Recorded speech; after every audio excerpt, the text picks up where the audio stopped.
Hello everyone. So in this session we will start the linear workflow inside Arnold with the help of Maya 2018. So as you can see, we are in Arnold tab right now. So it will be installed by default when you install your Maya 2018. So now what I will do, I have this interior which I have made and I have some simple shaders, and what I have done, I have put it the color into the shaders only, so I am not using any type of textures here. As you can see, we are not using any kind of texture. I have one small camera setup also here. So as you can see, I'm going to panel, perspective and render camera. So you can see this is our particular view. So instead of having bookmark, I will go to the camera. You can also use bookmark, so if you need it, and here you have the show film gate. So if you click, you can find this part which not been renderable. If you want to render, you have to zoom out or you have to fix the position of the camera. So right now I don't need it. So if you want to open it, film gate, that would be fine for you. Okay, now instead of moving here, what I will do, I will go to the another view, which is this particular. I will press space and right mouse button and go to perspective. Okay, so now I have two views, so I make some amount of space here so that we will just focus only this two view, because the front and the side we don't require, as you have front and the side. So right now okay, one more thing, we have just formed this one, so we don't need it, delete. So now as you can see, this is a small interior, and one more thing we have to do. Okay, so one more thing we have to do, as you can see, this part, the bed part, if I do F, that means focusing, it's get reverse. So what I will do, I will go to mesh display, and here you have the reverse. So I will reverse the same. Now problem has been shut outed. Okay, so this thing will not be reversed because I have just put it that texture only. Okay, so now what I will do, I will just set some lights over here so that we will work in this particular view. So I will just maximize this particular one, and after that we'll go to layer editor, and what I will do, I will put all the things in a separate layer. So I will making a new layer. This would be fine. Right click, add selected. Now you can see that we have separate layers. So I have made this reference so you can select. Okay, so our camera is also in this particular layer, so accidentally you can select. If you click over here, you can select. Okay, so I'm making it reference, and I will delete this layer because we don't require it. Now what's next, we have this layer which is the interior. So I will double click interior, I will rename this and save. Oh, we have to put the full name. Okay, now let's start to work in the Arnold tab. So we can use the rendering lights also, which is by default present in Maya. If you are working in the low version of Maya like 2017, 16, 15 or 14, you have all those lights. But if you want to work with Arnold, you have to switch your render settings. Here you have, so we have to switch it to Arnold, so that whatever you wanna lighting from whatever you wanna light from the rendering, you can also work in the Arnold. So that means this light can work in the Arnold's, and obviously yes, the Arnold light will also work with the same, because we are using the Arnold renderer engine. And okay, so for testing purpose, make sure that your camera diffuse, specular, transmission, surface scatter, volume indirect will be always low. Okay, if you are working in the ray depth, that means the ray depth file, okay, this would not be in effect so much. Okay, if you want to just lower the value, you can, but I think it should be there because it will not affect so much. But yeah, definitely it will gonna work. It will affect your PC and also your RAM, so it basically depends on your RAM and also the graphic processor unit. So I will just rename this one so that we have the test value, and after we are satisfied with our result, then I will increase this value. Okay, so camera A, basically when you adding some lights, it will just fall off all the lights. Okay, that means it will create some smooth result on your scene. So diffuse will produce some amount of, you can say, contrasting colors. So and specular, this is always work in the you can say reflection or refraction. Transmission value, it will transmit the light through photon energy, subsurface scattering and volume indirect. So I will put all them the value of 1. Okay, I will just cut this. And one more thing, we will go to the common tab, and we are using the, you can say, if you go down you have image size. So right now I'm not using high definition, which is HD. I am using 640 480. This would be fine. Okay, no problem. And one more thing, image format EXR is a high quality image, so you can work for the EXR. JPG would be low quality and PNG always, so you can work in EXR, TIFF or PNG. If you are comfortable with JPG, okay, no problem. So I'm putting it EXR by default, it's here. Okay, now what happens, already I have just referenced this particular layer and put it all the objects and the camera in this particular layer. So right now I have a camera and the interior. So let's continue for lighting.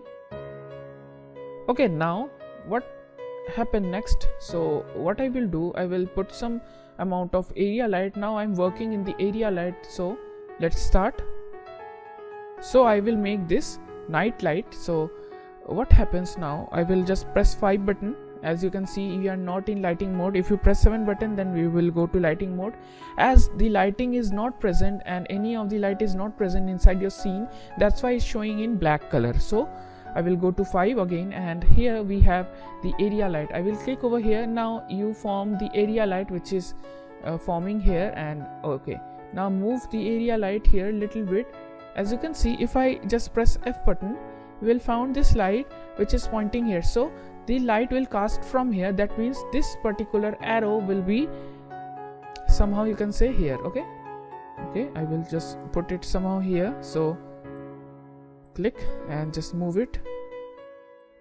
Now what I will do, I will just put it at the center and will increase the size, and also this one. Okay, so that no corners will be left. Let's have a look. If I press 7, then you can see small bounciness will happening. If I press 7 here, you can see here.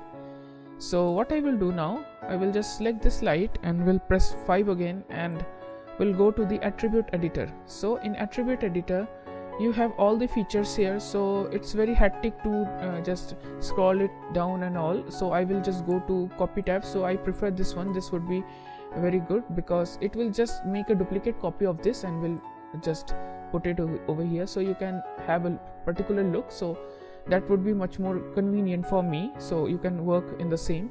So here we have the intensity.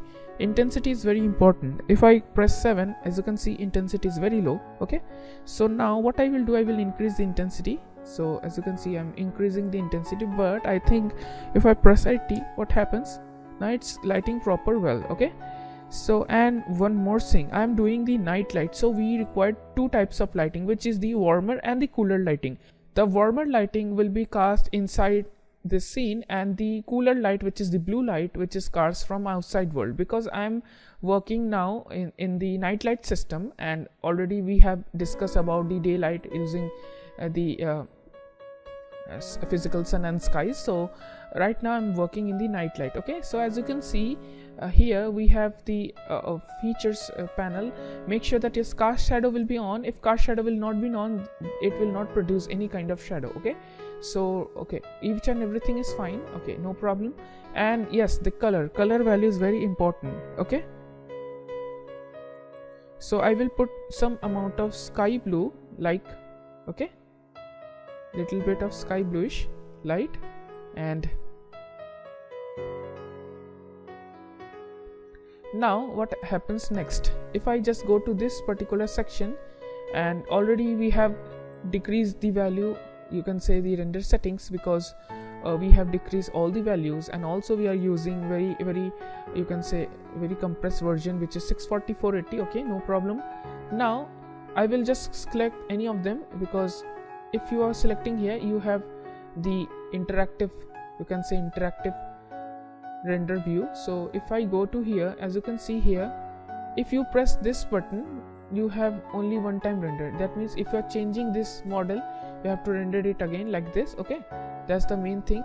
So if you are working here, that means one time render, so you have this render. So if you are working here, you have some features of panels like this one, gamma and exposure, which is also been here, but you have all the things like this particular display panel and the pixel panel, so you can work for the same. Okay, like this way. So I will just will not change, will cut this because we have to work again, and it will just, I think one would be fine. Okay, now what happens next? We have created this light which is casting from the window. Basically the light will fall from the window also, so we don't have any kind of you can say glass and all, so I just put it this light. You can make glass and have transparent texture in it, or you can usually use any of the shader and use the transparent value. Okay, and followed by the reflection. So right now I have this whole area which is blanked, so if I select the camera, it will not select because definitely the camera is in another layer and including the interior which is locked. Okay, so I will just cut this thing for a while and will off this because I need more space. So what I will do, I will just make another light which is the area light. As we have told you that we will generally work in area light in this tutorial because it's very important to understand the property features of area light and how you can manage all the things. So okay, to have a clear view, I will go to press 4, perspective, and in perspective, and we are in wireframe. Okay, so as you can see, I will just drag this light like this basically. Okay, and also we'll go to the, you can say the scale button by pressing R, and we'll just increase the size little bit. Okay,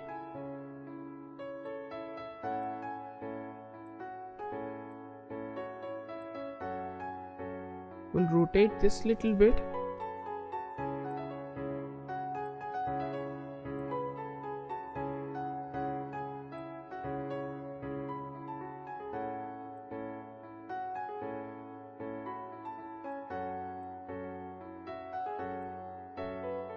Okay, now you have to face this at the ground level. That means this particular arrow is facing at the ground.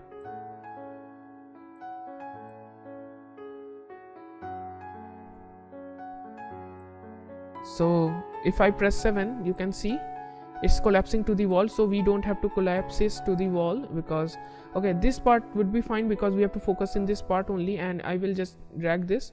As you can see, it's getting fade off. If you are dragging this, it will crease the particular part because the arrow pointing at the top, so I will just drag this down little bit. Okay, and what I will do, I will just create this light little bit of yellowish in color because we have already created this particular light in bluish color. So we'll go to color and just create some amount of yellowish in color, and also we'll just put little bit of yellowish. Okay, and also the intensity, which is very important. So intensity, I will just, okay, I think 30 would be fine, so we'll click 30, and also we'll change the color little bit lighter because it's very yellowish. And okay, fine. So you don't have to worry for this particular region because we will focus in this part which will not be visible. As you can see, which part, basically if you are working in night light, the common light, which is the outsourced light, will be blue. Okay, but the opposite light will be form little bit of warmer. That's the main phenomena between the night light, so that's very important. Okay, if you have daylight, if the outer light is orangish, then definitely the opposite light will form, which is in bluish in nature. Okay, so right now I'm going to this particular view and we'll set this camera to perspective. Okay, fine, because we don't have to disturb the camera view. As you have disturbed, all the things will be gone, so that's very crucial thing, that you will not disturb your camera view. Okay, make sure that you're saving your file, which is very important. Okay, so right now I have used this light, and we'll just do one more thing. Instead of duplicating a particular light, you can duplicate, well, Control D, but I prefer to make another because we have to manage it according to our need, and also we have to change the color. Okay, so right now I will make another light. As you see, this light is a little bit of lighter in nature, which is lighter yellow, and now I am making same light here. So instead of going to this particular, I will press 4 to have a wireframe. So what happens now, if I just press E, will rotate the same and also will face here only. So instead of using one light at a time, you should go for having 3 or 4 light. That means each and every light had its own intensity, and each and every light have its own different intensity. Also you have some panels, you can adjust it. So instead of having 1 point lighting, you should go for 3, 4 or 6 point lighting. That would be fine, because as light gets attracted to your environment, all the things will be visible to its form. And if you are working in the night light, and if the environment has some short of light, definitely all the things will be casted. So that means few lights which have high intensity, few lights which have low intensity, few have which has much more lower intensity. That's the main phenomena between the interior lighting, especially in the interior lighting. Yeah, you can also work in the exterior like the same way.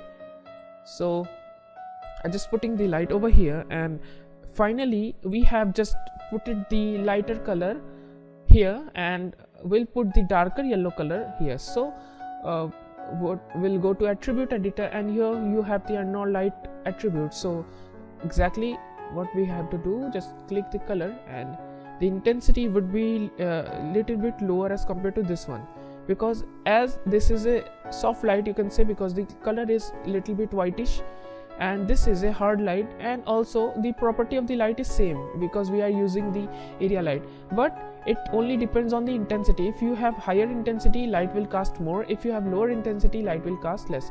So because that's the color is darker than this one, I will decrease the intensity. I think we'll go to 7 and just have a view. Let's see what happens if I press 7. So you can see now my scene is getting heavier. So I think 20, no, not 20, 26 would be fine, because we have to see the render view also. So now it's casting upward, and this casting in the downward region, we'll just move it here like this way. Okay, so let's have a test render. So that's very important to have a test render. Okay, so we'll go to panel, perspective, render camera. Oh, one more thing we have to do. We have just light which is for just front of the camera, so I will just move it here and put it somehow here. No problem if you just keep on the camera, no problem. Make sure that your visibility, the light shape visibility would be off, which is very important. As you go down, you will find that the light visibility will be off, so that's very important. And use color temperature, it will directly go to the Kelvin. So if you have higher value, it will go to blue. If you have lower value, it will go to red. So we will discuss this later words, and we'll off this and we'll go to this view. Let's have a look what's happening. So I'm just clicking over here. So as you can see, that we have used the 80 intensity level, and also we have just have 30 and 26. Then also we have some darker. So I'm not using the exposure value right now, because we have at least to set the light. As you can see, small grains are forming because we have used the lower value of camera AA. If you increase the value, definitely it will smooth, and by following this camera AA, you have to increase diffuse specular transmission and this too, which is subsurface and volume indirect also. So we'll off this for a while, and as you can see, we have just built some amount of lights in our interior, and always work in this particular view. You can see and have examine in this camera view, because if the camera will be displaced, and if you are working in the multipass rendering thing, that will be very hectic, because each and everything will be displaced from its position. That's very difficult to manage. So what is multipass rendering, we will discuss in this multipass topic. We have separate topic for that particular one. Okay, so I think we should, let's meet to the next session. So in next session, I will add some more lights, and we'll just have proper render, and we'll test the render again. Okay, so let's meet to the next session.